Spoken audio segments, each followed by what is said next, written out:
All right, we are back again to talk about another very important element, and this is probably this might be the trump. This might trump everything else on your website. It's very important, and that is the call to action. What is your call to action? And I tell you, if you look at many agents' websites, they really they struggle with this because they feel the need to put so much stuff on their website, and it really doesn't do anybody any good. And if you look, there's been studies that have been done. When people have too many options and too many choices, a lot of times they don't make any choice at all.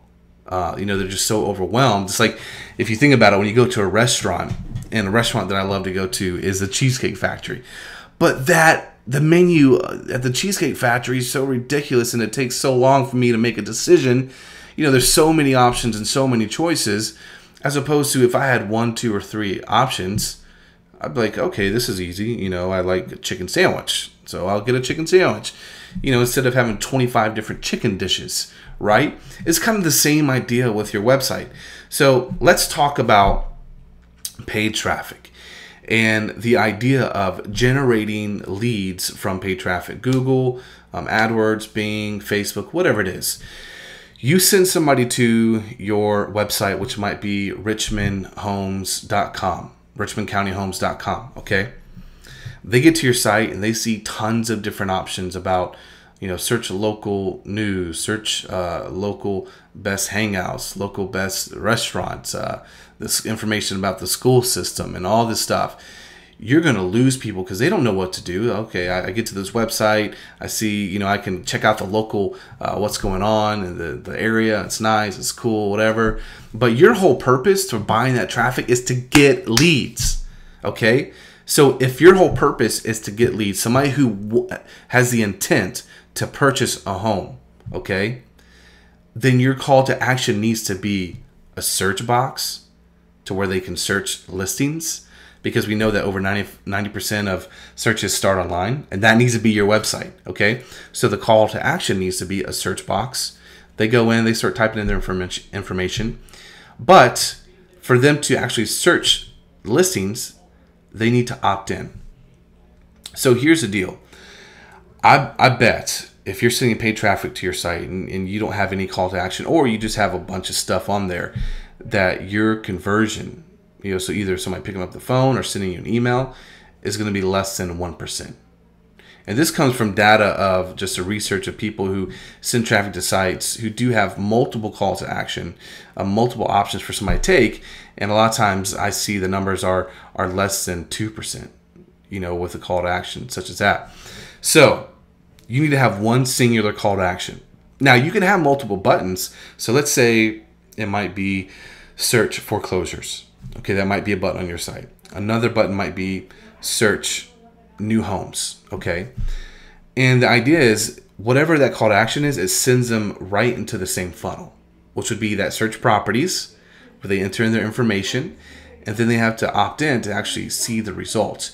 And that's what you want. You want to optimize the traffic that you are sending to your site by requiring an opt-in. Okay, why?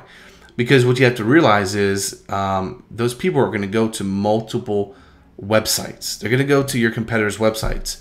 And hopefully your competitor is doing the same thing you are before this video, and they have all kinds of stuff going on to where they don't have a forced opt-in. Okay?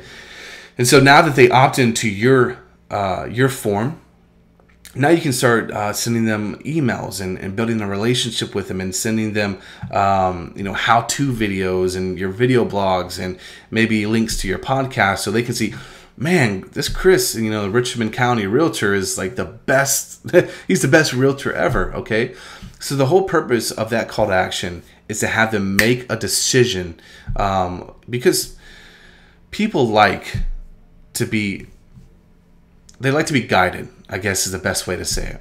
So when you send traffic to your site, whatever, traffic source that is, whether it's a conversation or paid traffic or Facebook or Craigslist, they want to know what they need to do on that site. So you've got a great headline, which we talked about before, and then you have a call to action. Which in the situation that we're talking about is search properties. Okay. So let's say maybe it's short sales. We'll get back on that since it's a big hot topic. It could be that free report on how to avoid the 5 biggest mistakes when buying a short sale in Richmond County. Okay, so it's a report that you've written, or maybe it's a video series. Maybe you've recorded 3 video tutorials for home sellers interested in short selling their home. So again, you have them opt in, put them into a funnel, and that way you can build that relationship. Because on average, according to NAR, it takes 12 weeks for somebody to go through that buying process before they actually make that decision, from when they start their home search to contract. So you need to be the one that captures their email, or it could be a mobile phone number to where you send them text messages. So there's multiple options, but the whole idea and the goal is that you are building a relationship with them and you are establishing yourself as the authority, which again goes back to when it comes down to them making a decision on who to do business with. It's going to be the person that they know, like, and trust. And this gives you the opportunity to do that. So again, what is your call to action? I don't want to see a bunch of stuff on your site. It should be one singular call to action. Now, it's fine for you to have your main site and you have, different things going on, a lot of resources. That's totally fine. What you need to do in that case is set up a specific landing page.